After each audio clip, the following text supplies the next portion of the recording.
Perintah Kaisar Naga. Audiobook Novel Silat.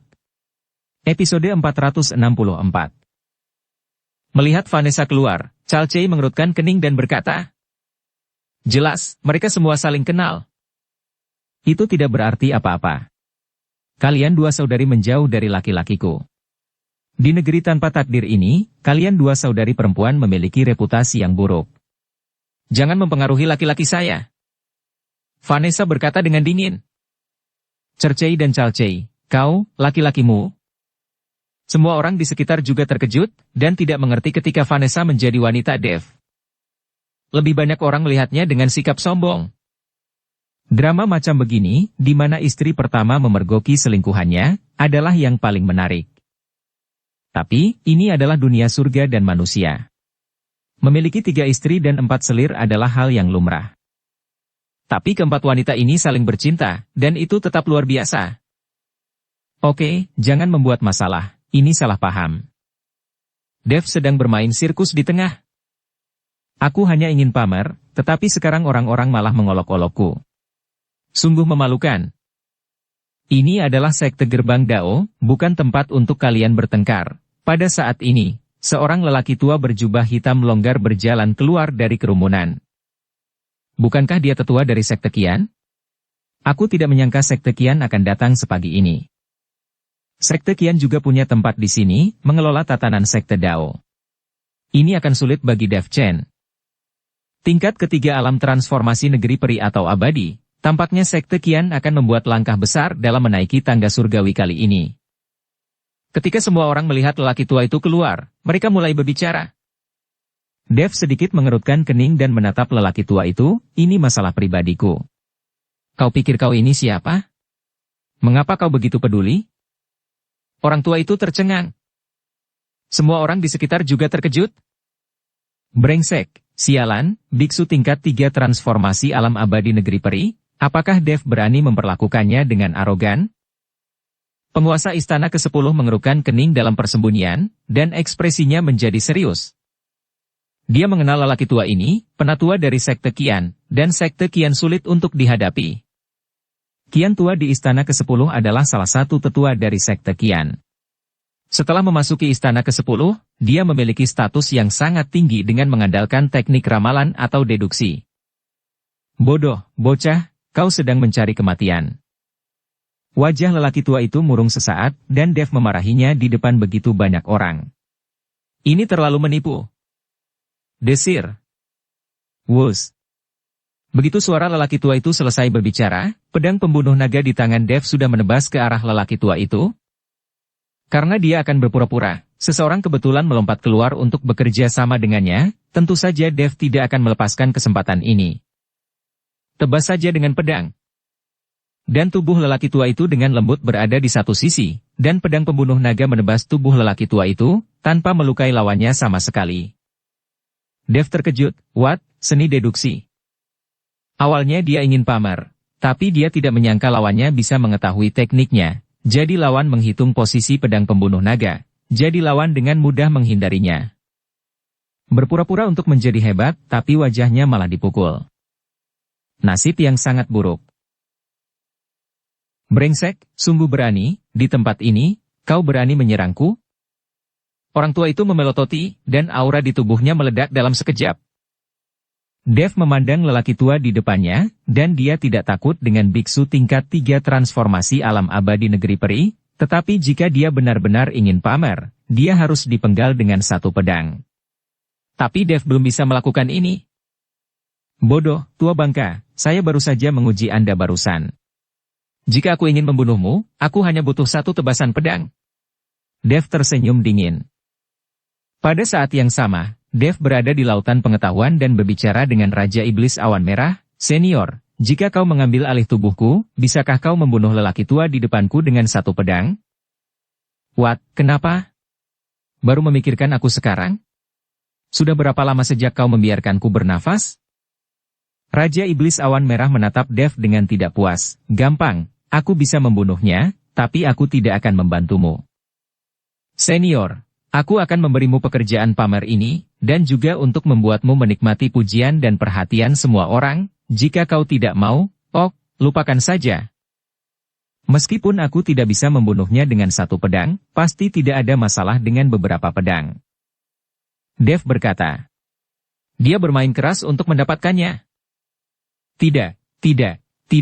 Aku hanya bercanda. Kau berikan tubuhmu padaku, hanya orang tua itu, aku akan menjadikannya perkedel, dengan satu tebasan pedang. Raja Iblis Awan Merah bubul meraih Dev. Jangan bertindak terlalu jauh. Jika tubuh saya tidak dapat menahannya, tubuhku akan hancur, dan Anda tidak akan menjadi lebih baik.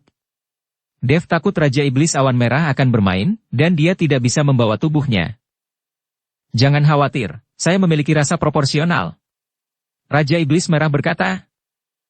Dev mengangguk, dan kemudian kesadaran ilahi memasuki tubuhnya, memungkinkan Raja Iblis Awan Merah untuk mengambil alih tubuhnya. Raja Iblis Awan Merah melihat sekeliling, lalu menggerakkan tangan dan kakinya lagi, dengan penampilan yang cantik dan rileks. Hei bocah edan, nadamu benar-benar angkuh, apakah kau masih ingin membunuhku dengan satu pedang? Biarkan aku memberitahumu, bahkan jika aku diam, jika kau memiliki pedang. Desir. Wus. Sebelum lelaki tua itu selesai berbicara, Dev sudah melambaikan pedangnya. Pedang ini tidak membawa aura apapun, dan semua orang bahkan tidak bisa melihat aura pedangnya. Seolah-olah pedang Dev hanya menebas di udara dengan santai. Tepat ketika semua orang bertanya-tanya mengapa pedang Dev tidak memiliki kekuatan, dia melihat mata lelaki tua itu terbuka lebar dan wajahnya menatap tubuhnya dengan tak percaya. Ikan lele makan tomat. Mati le. Dalam sesaat, tubuh lelaki tua itu menjadi hancur, dan itu benar-benar menjadi tumpukan bubur daging. Sialan. Anjay, bukan kaleng-kaleng. Semua orang meledak dengan bahasa kotor pada saat yang bersamaan. Semua orang hampir menjadi gila saat ini.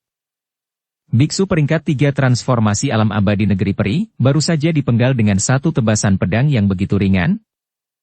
Dan itu adalah tetua dari sekte Kian atau gerbang kering, yang memiliki kemampuan deduktif ramalan untuk menyimpulkan jalan surga. Hanya dengan satu pedang seperti itu? Masalahnya adalah Dev hanya tingkat 3 alam Mahayana, yang terlalu keterlaluan. Penguasa istana ke-10 juga membuka matanya lebar-lebar, penuh ketidakpercayaan. Sialan, sejak kapan Dev menjadi begitu kuat? Siapapun yang ingin mencoba, kau bisa maju ke depan. Biksu peringkat 3 transformasi alam abadi negeri peri ini terlalu lemah untuk dapat menggunakan tangan dan kaki mereka. Dev melihat sekeliling dan bertanya dengan arogan. Mendengarkan kata-kata Dev, semua orang mati rasa. Biksu tingkat 3 transformasi negeri peri tidak cukup untuk Anda, biksu dari alam Mahayana tingkat 3 untuk mengerahkan tangan dan kaki mereka. Apakah ini berbicara tentang orang-orang? Untuk sementara, lingkungan sekitar menjadi sunyi. Semua orang tampak kosong, tidak ada yang berani berbicara. Pada saat ini, bahkan mereka yang memiliki niat untuk membunuh Dev dan mendapatkan hadiah sebesar 200.000 batu roh peri terhalau. Dengan satu pedang, bisa membunuh penatua tingkat 3 transformasi alam abadi negeri peri yang bisa menggunakan teknik deduksi. Brengsek, ini sangat keterlaluan, tidak ada yang bisa menebak berapa batas atas Dev. Jika tidak ada yang berani maju, maka lupakanlah. Pada akhirnya, jangan mengambil keputusan bodoh. Berhati-hatilah, jangan sampai kehilangan nyawamu. Dev melambaikan tangannya, dan semua orang bubar dengan diam. 200.000 batu roh peri sangat bagus, tapi kau harus kehilangan hidupmu. Semua orang bubar, Dev mengambil alih tubuhnya lagi, dan Raja Iblis Awan Merah senang. Saya sudah lama tidak berpura-pura selama bertahun-tahun. Jika ada hal seperti ini lagi, Anda harus memikirkan saya. Raja Iblis Awan Merah berkata, "Oh kakak, senior, jangan khawatir, aku pasti memikirkanmu." Dev juga menikmati kesuksesannya. Raja Iblis Awan Merah mampu menggerakkan otot dan tulangnya, dan dia sangat senang untuk berpura-pura seperti barusan. Cercei, menurutmu tidak masalahkan bagiku untuk berpura-pura seperti ini? Dev memandang Cercei dan bertanya. Cercei terlalu takut untuk berbicara dalam waktu yang lama, dan memimpin lagi dan lagi. Saat ini, di sebuah restoran di sebelah jalan, seorang pria berjubah merah menyala sedang duduk di jendela di lantai 2, terlihat sangat anggun. Jubah pria ini sangat istimewa, seolah-olah seluruh tubuhnya terbakar api. Di wajah pria ini, dia juga memakai topeng, yang menutupi semua penampilannya, dan hanya sepasang mata yang terbuka. Mata pria itu terus menatap Dev. Dev juga sepertinya merasakan tatapan pria itu, dan perlahan mendongak. Dengan matanya saling berhadapan, Dev sedikit mengerutkan kening. Dia selalu merasa bahwa mata ini sangat familiar, tetapi dia tidak dapat mengingatnya sama sekali. Rekan Taoist Chen, bisakah kau duduk bersama? Pria itu melihat Dev menatapnya, jadi dia bertanya. Dev mengangguk, berjinjit kakinya dengan ringan, dan duduk tepat di seberang pria itu. Apakah kita saling kenal? Dev bertanya. Pria itu menggelengkan kepalanya, saya tidak tahu, tapi saya sudah lama mendengar nama Anda. Aku merasa sedikit akrab denganmu, tapi aku tidak ingat. Matamu agak mirip temanku. Dev menatap pria di depannya dan berkata, teman. Tubuh pria itu jelas sedikit bergetar, temanmu yang mana? Tentu saja orang itu. Aku tahu kami akan segera bertemu lagi. Dia selalu ingin membunuhku, tapi dia selalu gagal. Aku tidak tahu tingkat kultivasinya sudah mencapai titik mana kali ini. Kurasa aku akan mengecewakannya jika aku bertindak.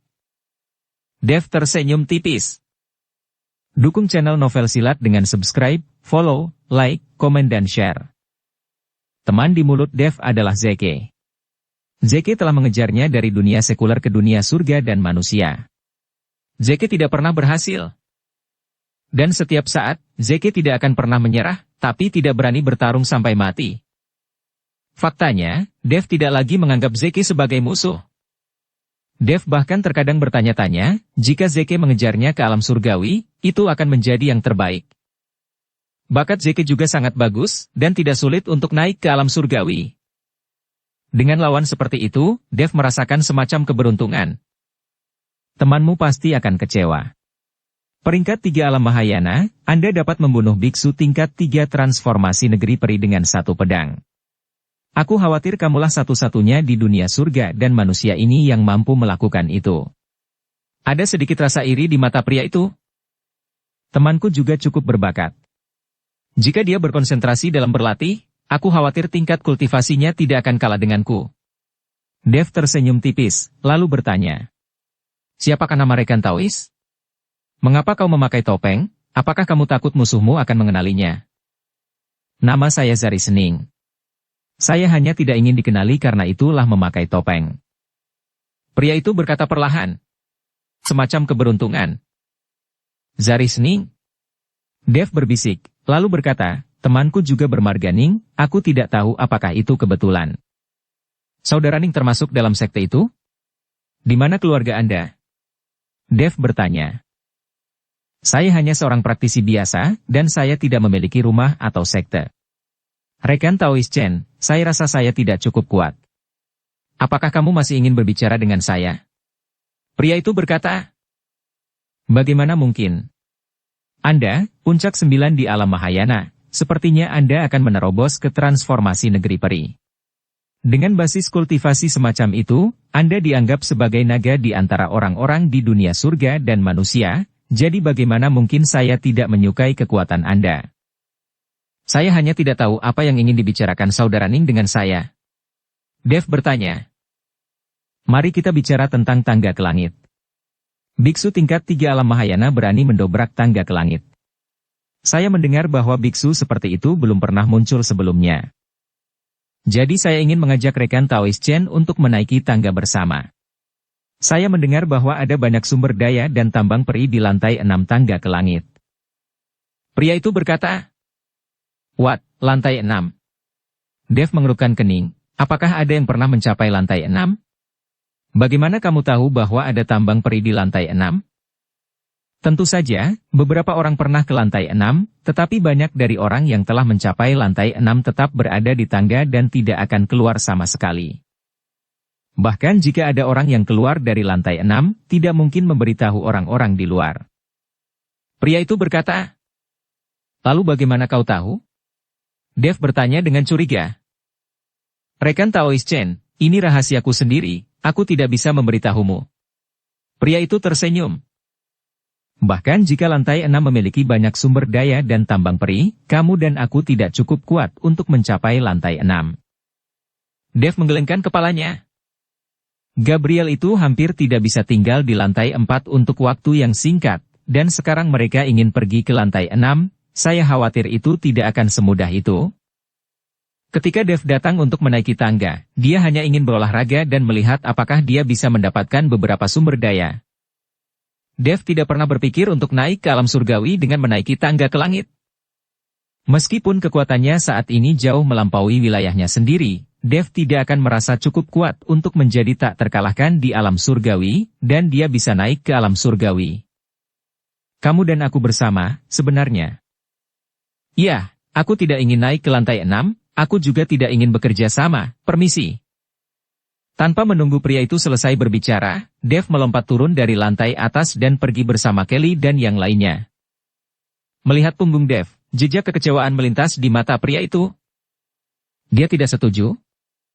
Pada saat ini, seorang wanita yang juga mengenakan jubah merah menyala, seperti nyala api yang menyala di tubuhnya, datang. Wanita itu juga memakai topeng, dan penampilannya juga tidak bisa dilihat dengan jelas. Pria itu menggelengkan kepalanya, lalu menatap wanita itu dan berkata, "Kakak senior, apakah kau tidak mengenalnya?" Wanita itu menggelengkan kepalanya, "Entahlah, aku tidak mengenalnya. Ini seharusnya pertama kalinya aku melihatnya, tapi dia tampak familiar, sama seperti dia tampak familiar bagimu tadi." Pria itu perlahan melepas topengnya, dan sedikit perubahan hidup muncul di wajahnya. Pria di bawah topeng ini ternyata adalah Zeke. Orang yang telah lama diajak bicara Dev ternyata adalah Zeke, yang telah mencoba membunuh Dev. Pada saat ini, aura seluruh tubuh Zeke sudah sangat berbeda, sama seperti orang yang berbeda. "Teman." Zeke bergumam pada dirinya sendiri dan melihat keluar jendela. "Teman atau musuh, cepat atau lambat aku akan membunuhmu, tapi sayang sekali aku bukan lawanmu sekarang." "Adik laki-laki, guru memiliki perintah bahwa kamu tidak diizinkan melepas topengmu di luar. Beraninya kamu tidak mematuhi perintah guru?" Wanita itu berkata pada Zeke dengan dingin dalam suaranya. "Kakak senior, aku salah." Zeke memakai topengnya lagi. "Saudara junior, mengapa kau ingin membunuhnya?" Wanita itu bertanya. Kebencian membunuh ayahku tidak dapat didamaikan, mata Zeke memuntahkan kemarahan. "Kakak senior, maukah kamu membantuku?" "Tentu saja." Tubuh wanita itu memancarkan aura transformasi alam abadi negeri peri, dan ada nyala api yang menghantam jubah yang menyala, dia bisa bertarung melawan lawan dari tingkat yang lebih tinggi, bukankah kamu dan aku juga bisa? Zeke tersenyum, dengan sedikit kekejaman di matanya. "Dev, apakah kau akan sedih jika tahu bahwa kamu akan dibunuh oleh wanita yang paling kau cintai?" Zeke berpikir dalam hati secara diam-diam. Wanita di depannya adalah Yuki, yang dicari Dev. Sejak Yuki dibawa pergi oleh iblis api, dia mengandalkan tubuh roh apinya sendiri untuk dengan cepat meningkatkan basis kultivasinya. Yuki hari ini juga bisa melompat dan bertarung. Ketika Zeke juga ditemukan oleh iblis api, dia masih terkejut melihat Yuki. Setelah mengetahui bahwa Yuki telah benar-benar kehilangan ingatannya, sebuah rencana berani muncul di hati Zeke. Itu untuk membiarkan Yuki membantu dirinya sendiri membunuh Dev, dan juga untuk memberitahu Dev bahwa dia dibunuh oleh wanita yang paling dicintainya ketika dia sekarat. Kekejaman semacam ini dapat menenangkan hati pendendam seperti Zeke selama bertahun-tahun. Zeke juga berpikir untuk bermain cinta dengan wanita Dev, yang akan dianggap sebagai balas dendam pada Dev. Sayang sekali dia tidak sekuat Yuki, dan dia hampir dipukuli sampai mati oleh Yuki sebelum dia mulai. Sejak saat itu, Zeke tidak akan pernah berani memiliki pemikiran yang tidak masuk akal itu lagi. "Ayo pergi, sebelum menaiki tangga ke langit, sebaiknya jangan memprovokasi Dev agar tidak menimbulkan masalah. Saat kamu memasuki tangga ke langit, akan ada banyak peluang." Setelah Yuki selesai berbicara, dia meninggalkan kedai bersama Zeke. Tepat setelah Zeke dan Yuki pergi, dua orang lagi datang ke kedai. Kostum kedua orang ini ternyata sama dengan Zeke dan Yuki, dan mereka juga mengenakan jubah yang menyala-nyala, seolah-olah tubuh mereka terbakar oleh api. Itu adalah pria dan wanita, tetapi aura kedua orang ini sedikit berbeda dari Zeke dan Yuki. Pria bernama Dev barusan tidak menyimpan kasih sayang dalam melakukan sesuatu. Dia membunuh tetua sekte Qian tanpa ragu-ragu. Aku khawatir akan ada lebih banyak bencana di masa depan. Pria itu berbicara. Saudaraku, saya pikir Dev melakukan hal yang benar. Dia melakukan ini untuk menghalangi orang lain. Jika dia tidak membunuh penatua sekte Qian atau gerbang kering itu, saya khawatir akan ada lebih banyak orang yang akan mengganggunya di masa depan. Dalam hal ini, dia melakukan itu untuk menghindari masalah. Daripada terus mendapat masalah, lebih baik membunuh penatua gerbang kering untuk membuat orang lain iri padanya dan tidak berani berbuat apa-apa padanya. Itu hanya dengan satu pedang yang membunuh biksu tingkat 3 transformasi alam abadi negeri peri. Ini benar-benar sedikit di luar dugaan saya. Wanita itu berkata. Pria itu mencibir, itu memang membuat orang lain iri, tetapi itu juga benar-benar menyinggung gerbang kering. Anda harus tahu bahwa gerbang kering tidak hanya sesederhana satu gerbang kering, tetapi kekuatan ketiga sekte tersebut juga tidak lemah. Sekarang penatua gerbang kering telah terbunuh, bagaimana mereka bisa menyerah? Jika 3 sekte besar mengeluarkan perintah pembunuhan, orang bernama Dev ini akan menyinggung keluarga Huo dan 3 sekte besar. Bisakah dia masih mendapatkan pijakan di negeri tanpa takdir ini? Wanita itu tersenyum, jika Dev ini hanya kultivator biasa, dia masih takut dengan 3 sekte. Tetapi tidakkah Anda mengetahuinya? Ada wanita di sebelah Dev adalah Kelly Lin, putri tertua kota matahari dan bulan. Dan saya juga menemukan bahwa banyak orang di kerumunan mengkhawatirkan Dev, yang seharusnya bersama Dev. Jika Dev ada hubungannya dengan kota matahari dan bulan, apa yang dia takutkan bahkan pada 3 sekte? Pria itu terdiam dan melihat keluar jendela dengan samar. Apakah dia akan mengikuti kota matahari dan bulan? Jika itu masalahnya, maka kita benar-benar harus berhati-hati dan berusaha untuk tidak memprovokasi orang ini. Sekarang ayah saya belum meninggalkan dari pengasingan diri, kita harus tetap rendah hati. Bahkan jika ayahku tidak keluar dari pengasingan diri, maka kota matahari dan bulan bukanlah lawan dari sekte api yang menyalaku. Terlebih lagi, Anda dan saya sekarang memiliki senjata ajaib yang dibuat oleh master dari sekte pemurnian senjata. Siapa di dunia manusia yang bisa dibandingkan dengan kita? Wanita itu perlahan mencabut pedang di tangannya dan berkata, pedang itu penuh dengan grafik api, dan saat pedang itu terhunus, seluruh kedai tampak terbakar. Hei, cepat singkirkan pedangnya. Bagaimana senjata ajaib semacam itu bisa ditampilkan dengan santai? Pria itu berkata dengan marah. Ketika wanita itu mendengar ini, dia menyingkirkan pedangnya. Pada saat ini, beberapa biksu yang mengenakan jubah hitam dan dengan emblem api merah cerah bersulam di dada mereka masuk. Tuan muda, nona muda, semuanya sudah siap, Anda bisa pergi dan istirahat. Seorang biksu melangkah maju dan berkata, Pria itu mengangguk, lalu membawa wanita itu ke bawah. Tanpa perintahku, kalian tidak diperbolehkan memprovokasi pria bernama Dev itu. Tapi saya mengizinkannya jika kalian ingin membantunya. Setelah turun, pria itu berkata kepada bawahannya. Baik, tuan muda. Beberapa bawahan mengangguk. Saudaraku, mengapa ini? Kita tidak berhubungan dengan Dev karena alasan apapun, jadi mengapa kita harus membantunya? Wanita itu bertanya sangat bingung. Itu hanya takdir yang baik, prestasi masa depan orang itu tidak akan pernah rendah. Seorang biksu biasa tingkat 3 alam Mahayana, tetapi dia memenggal kepala biksu tingkat 3 transformasi negeri peri dengan satu pedang. Apakah ini yang bisa dilakukan orang biasa? Dan pedang di tangannya, sepertinya memiliki aura yang sama dengan senjata ajaib kita. Pria itu berkata, apa? Mungkinkah pedang di tangan orang itu juga dibuat oleh sekte pemurnian senjata? Apakah dia juga memiliki persahabatan dengan sekte pemurnian senjata? Wanita itu sedikit terkejut. Belum tentu, tapi sebaiknya kita berhati-hati untuk tidak memprovokasi dia. Setelah pria itu selesai berbicara, dia langsung pergi. Sekte Qian atau gerbang kering? Vince Qian, tulang punggung gerbang tengah aula utama, datang sendiri, dan semua orang dari gerbang kering berkumpul di aula utama. Ketiga tetua itu tewas dan dipenggal dengan pedang. Vince Qian berkata perlahan. Apa? Tetua ketiga adalah peringkat 3 transformasi alam abadi negeri peri, dan dia juga dapat menggunakan seni deduksi. Bagaimana dia bisa dipenggal dengan pedang? Ini tidak mungkin, kan? Kita semua tahu kekuatan tetua ketiga. Bukankah tetua ketiga itu pergi ke negeri tanpa takdir? Siapa yang berani melakukan hal itu pada kita di tempat itu? Ketika semua orang di gerbang kering mendengar berita itu, mereka semua tidak percaya. Tuan, apakah seseorang melaporkan kematian tetua ketiga, atau apakah Tuan mengetahuinya dengan seni deduksi? Pada saat ini, sesepuh bangkit dan bertanya pada Vince Qian. Saya tahu dengan menyimpulkannya, tapi akan ada berita segera. Setelah Vince Qian selesai berbicara, seorang biksu gerbang kering bergegas mendekat.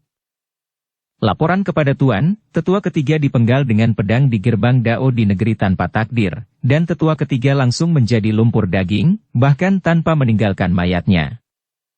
Biksu gerbang kering berkata dengan panik. What? Wow. Sialan. Dengan suara ini, semua orang di gerbang kering terkejut dan bangkit satu demi satu. Katakan, siapa yang melakukannya? Satu pedang mengubah tetua ketiga menjadi bubur daging. Siapa yang memiliki kemampuan ini? Bagaimana ini mungkin? Di seluruh dunia surga dan manusia bisa ada orang melakukan ini. Saya khawatir tidak ada lebih dari 10 orang. Semua biksu dari gerbang kering itu merasa luar biasa dan heran. Itu adalah seorang pria bernama Dev Chen, dia yang membunuh tetua ketiga. Kata biksu yang datang untuk melaporkan berita tersebut. Dev Chen. Semua orang mengerutkan kening sedikit. Begitu, Dev ini sepertinya dikejar oleh keluarga Huo dengan imbalan 200.000 batu roh peri. Orang yang bisa membuat keluarga Huo membayar harga sebesar itu pasti memiliki kekuatan yang bagus. Seseorang ingat dan berkata, Dev ini hanyalah biksu tingkat 3 alam Mahayana. Kata biksu yang datang untuk melaporkan berita itu. Bodoh, kau berbicara omong kosong, biksu peringkat 3 alam Mahayana, bagaimana mungkin membunuh tetua ketiga dengan satu pedang? Seorang penatua berteriak dengan marah. Biksu yang melaporkan berita itu gemetar ketakutan, penatua agung, Dev itu benar-benar hanya memiliki peringkat 3 alam Mahayana, dan bawahan tidak akan pernah berani berbicara omong kosong. Mendengar ini, semua orang terdiam. Karena mereka sama sekali tidak dapat memahami bagaimana seorang biksu peringkat 3 alam Mahayana bisa memenggal kepala seorang biksu peringkat 3 transformasi negeri peri dengan satu pedang. Kau bisa pergi, Vince Qian melambaikan tangannya dan membiarkan biksu yang melaporkan berita itu pergi. Tuan, seorang biksu tingkat 3 alam Mahayana memenggal kepala tetua ketiga dengan satu pedang. Apakah Anda percaya ini? Penatua agung masih tidak percaya dan bertanya. Mengapa kau tidak mempercayainya? Ini fakta. Setelah Vince Qian selesai berbicara, dia melambaikan telapak tangannya dengan ringan, dan lingkaran cahaya muncul di depan semua orang. Dan di lingkaran cahaya ini, ada gambar Dev yang membunuh tetua ketiga dengan satu pedang pada waktu itu. Ketika semua orang melihat gambar itu, satu persatu mereka tidak berani mempertanyakannya lagi. Pedang Dev biasa-biasa saja, dan itu sangat lambat. Tapi tetua ketiga itu sepertinya tidak tahu bagaimana menghindar, dan tidak ada apa-apa di mata mereka selain kengerian. Ini, apa yang sebenarnya terjadi? Apakah pria bernama Dev itu monster? Penatua agung berkata dengan ekspresi tidak percaya di wajahnya. Penatua agung, biksu tingkat 3 alam Mahayana bisa membunuh biksu peringkat 3 transformasi alam abadi negeri peri dengan satu pedang. Apakah kau percaya? Vince Qian bertanya. Penatua agung terdiam, hanya mengangguk. Fakta ada di depannya, dia tidak bisa tidak mempercayainya, tapi hal semacam ini terlalu keterlaluan. Saya tidak percaya. Vince Qian berkata tiba-tiba. Semua orang memandang Vince Qian dengan curiga, bertanya-tanya mengapa Vince Qian tiba-tiba tidak mempercayainya. Tidakkah kau memperhatikan bahwa ketika Dev mulai melakukannya, ada sedikit perubahan dalam auranya? Vince Qian bertanya. Semua orang melihat dengan cermat, lalu menggelengkan kepala. Bagaimanapun, ini hanya sebuah gambar, dan tidak ada cara untuk datang ke tempat kejadian dan merasakan aura Dev. Tuan, apa maksudmu bukan Dev yang membunuh tetua ketiga itu, tapi seseorang meminjam tubuh Dev? Penatua agung sepertinya mengerti maksud Vince Qian dan bertanya. Vince Qian mengangguk, ya, seseorang memang membunuh tetua ketiga dengan bantuan tubuh Dev. Jika alam Mahayana dapat membunuh negeri peri dengan satu pedang, lalu apa arti dari kultivasi, dan apa arti dari aturan Dao? Siapa itu? Siapa yang melakukan ini? Penatua Agung mengerutkan kening, jelas bahwa seseorang menargetkan mereka. Apakah kau menyadari siapa gadis di sebelah Dev? Vince kian bertanya. Semua orang melihat dengan cermat lagi, dan tiba-tiba seseorang berkata. Putri tertua kota matahari dan bulan, itu adalah Kelly Lin, putri Caesar Lin dari kota matahari dan bulan. Seseorang mengenali identitas Kelly? Ya, itu putri Caesar Lin. Vince kian mengangguk. Apakah itu kota matahari dan bulan? Kita tidak memiliki keluhan atau masalah dengan kota matahari dan bulan, jadi mengapa mereka menargetkan kami? Mungkinkah karena istana ke-10? Bagaimanapun, kian tua bekerja di istana ke-10. Penatua Agung bertanya dengan ekspresi bingung di wajahnya. Saya tidak tahu. Saya telah menghubungi Kian Tua, tetapi saya belum bisa menghubunginya. Saya telah mencoba menyimpulkannya, tetapi tidak ada hasil. Vince Kian berkata, Tuan, apa yang harus kita lakukan?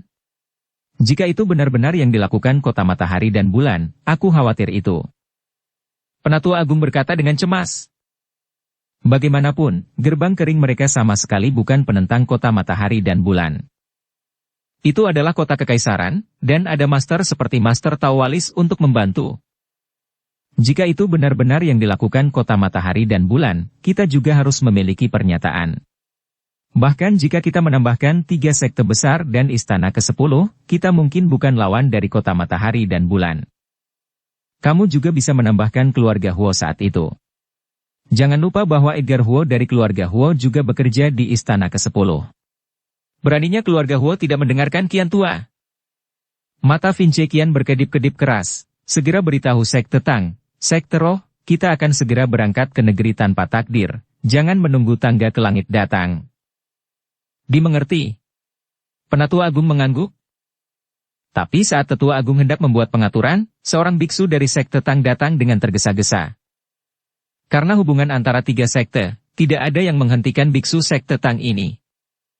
Laporan ke Master Gerbang Kering, Penatua memerintahkan saya untuk datang dan memberitahu bahwa putra kami, Ren Li Tang terbunuh, dan saya juga berharap Master Gerbang Kering akan pergi ke Sekte Tang untuk berdiskusi.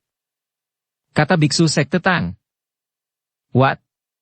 Vince Kian berdiri sambil menggosok tangannya, siapa pelakunya? Siapa yang berani membunuh keponakanku? Tuan Gerbang, pelakunya adalah seorang pria bernama Dev Chen. Kata biksu Sekte Tang. Brengsek, Dev. Dia lagi. Tubuh Vince Kian Xiao gemetar.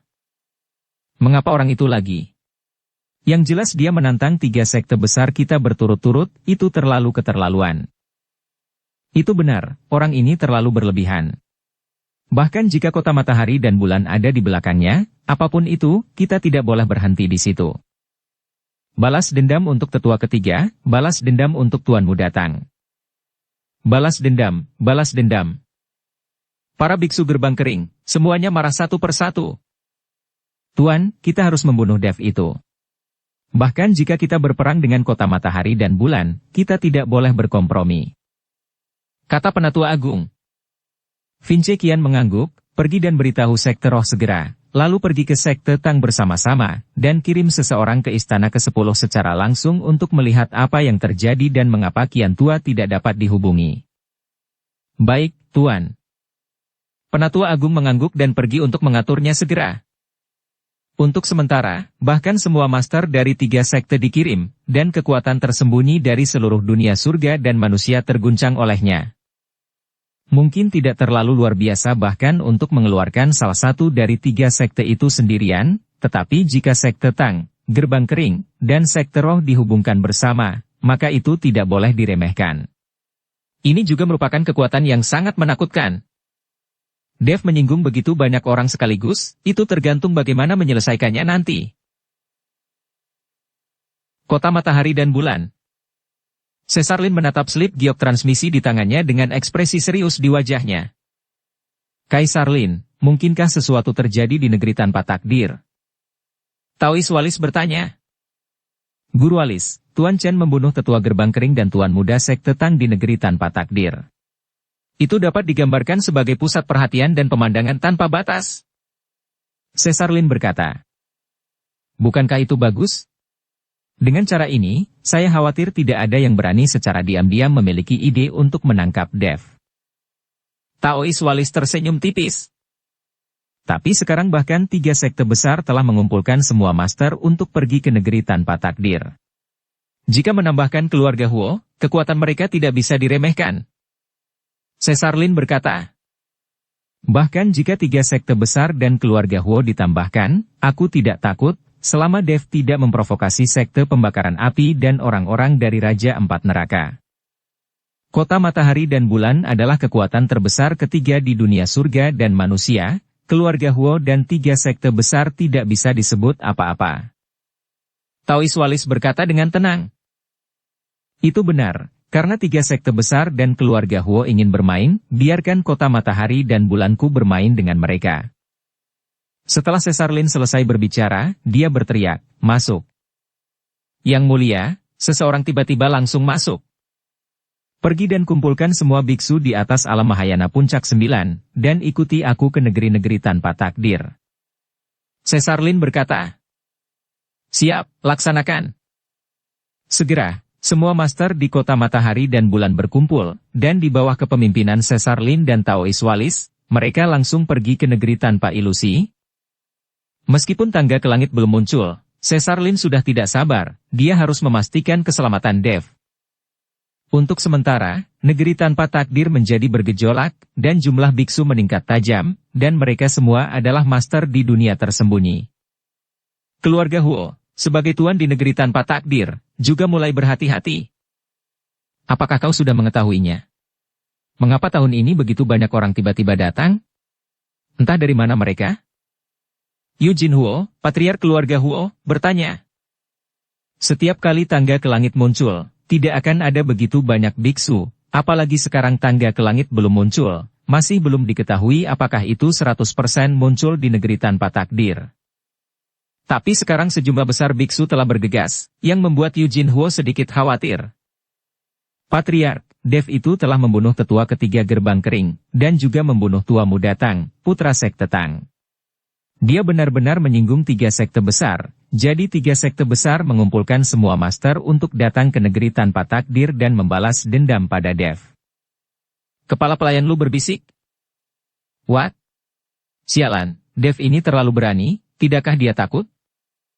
Eugene Huo sedikit mengerutkan kening, bertanya-tanya apa yang sedang dilakukan Dev. Itu karena dia masih muda dan bersemangat. Dev ini dapat dikatakan menjadi pusat perhatian di gerbang Dao, tetapi pada saat yang sama dia telah memprovokasi banyak musuh untuk dirinya sendiri. 3 sekte besar tidak akan membiarkan Dev pergi, dan 3 sekte besar juga mengirim seseorang supaya keluarga Huo kita bergabung, untuk memenggal kepala Dev yang sombong. Kepala pelayan berkata, bergabung? Eugene Huo merenung, dan kemudian bertanya, apakah Anda telah menyelidiki kekuatan di belakang Dev dengan jelas?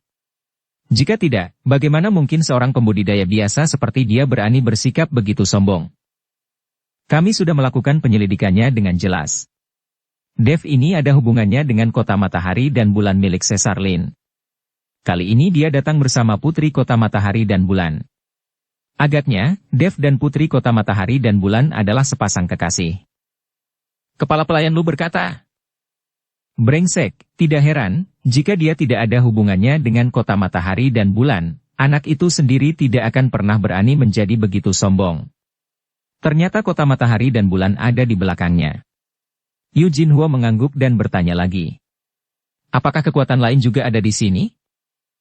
Orang-orang dari sekte pembakaran api ada di sini, dan orang-orang dari Raja 4 Neraka belum tiba, tapi kali ini ada banyak wajah aneh, dan kekuatan mereka tidak lemah. Saya tidak tahu sekte mana mereka berasal. Kepala pelayan Lu berkata dengan jujur. Sepertinya tangga ke langit tahun ini tidak mudah. Saya akan memberitahu Anda, keluarga Huo kita tidak akan berpartisipasi dalam pertempuran apapun, dan sumber daya di tangga ke langit tidak akan direnggut. Kita hanya akan melakukan pekerjaan yang baik untuk memastikan melindungi setiap orang yang berada di negeri tanpa takdir. Terutama Dev, tidak ada orang dari keluarga Huo yang diizinkan untuk membalas dendam padanya, biarkan saja orang-orang 3 sekte besar yang melakukannya. Pada saat kota matahari dan bulan dan orang-orang 3 sekte besar bertarung, kita akan melihat kegembiraannya dengan baik. Yu Jinwo segera menganalisis pro dan kontra, lalu memberi perintah. Oke, dimengerti. Steward Lu mengangguk dan pergi. Negeri tanpa takdir, Gerbang Dao. Dev tidur-tiduran di sebuah rumah besar milik kota matahari dan bulan di Gerbang Dao. Ya, Dev saat ini sedang memikirkan percakapannya dengan Sari Sening. Dia merasa sangat akrab dengan mata orang itu, tapi dia tidak bisa mengingatnya. Selain itu, Dev cuma sedikit terbiasa dengan aura pihak lain, jelas bahwa dia adalah seseorang yang tidak dia kenal. Bagaimana saya bisa merasa akrab dengan orang asing? Dev berbaring di tempat tidur, wajahnya bingung. Adik ipar, ada kabar baik, ada kabar buruk, mana yang ingin kamu dengar? Pada saat ini, Kaizen bergegas ke kamar dan berkata kepada Dev. Kabar baik apa, kabar buruk apa? Dev bertanya. Kau bilang dulu, mana yang kamu dengarkan? Kaizen bertanya. Kabar buruk. Dev berkata. Kabar buruknya adalah 3 sekte besar mengirim semua master untuk datang ke negeri tanpa takdir untuk membalas dendam kepadamu. Kaizen berkata. Oh, itu, biasa saja, aku sudah menduganya sejak lama. Dev tidak terkejut, lalu bertanya. Lalu apa kabar baiknya? Kabar baiknya adalah ayah saya membawa semua master minimal puncak 9 alam Mahayana atau lebih dari kota matahari dan bulan. Kaizen berkata sambil tersenyum. What, begitu cepat? Dev sedikit terkejut. Sebelum tangga ke langit muncul, Caesar Lin membawa semua orang ke sini. Sepertinya Caesar Lin sudah mendapat berita dan tahu bahwa 3 sekte besar akan melakukan sesuatu, jadi dia membawa orang-orangnya ke sini terlebih dahulu. Setelah ayahku datang, kau tidak perlu takut. Bahkan 3 sekte besar hanya kentut di depan kota matahari dan matahari saya. Kaizen berkata dengan bangga. Apa artinya itu, bisakah aku berjalan menyamping di negeri tanpa takdir? Dev tersenyum. Itu tidak benar, kota matahari dan bulan kami belum menjadi kekuatan terbesar di dunia surga dan manusia. Tapi selama kau tidak memprovokasi sekte pembakaran api dan orang-orang dari Raja 4 Neraka, pada dasarnya tidak akan ada masalah. Kaizen berkata. Sekte pembakaran api? Dev mengerutkan kening, apakah kekuatan sekte pembakaran api ini lebih kuat dari kota matahari dan bulan? Dev berjanji pada Master Palu Besi bahwa dia akan menyelamatkan Master Sekte Pemurnian Senjata dari Sekte Pembakaran Api. Karena kekuatannya, Dev belum bisa melakukan apapun. Sekarang kota matahari dan bulan telah menjadi aulanya sendiri, Dev masih ingin membawa kota matahari dan bulan untuk melawan Sekte Pembakaran Api dan menyelamatkan Master Sekte Pemurnian Senjata. Tapi sekarang sepertinya kekuatan kota matahari dan bulan sepertinya tidak sebagus sekte pembakaran api itu. Tentu saja, sekte pembakaran api dianggap sebagai kekuatan terbesar di dunia surga dan manusia, tetapi orang-orang dari sekte pembakaran api sangat low profile, dan mereka tidak mudah untuk bertarung dengan orang lain, apalagi merampok sumber daya. Bersambung ke episode 465. Dukung kami dengan subscribe, follow, like, komen dan share. Terima kasih.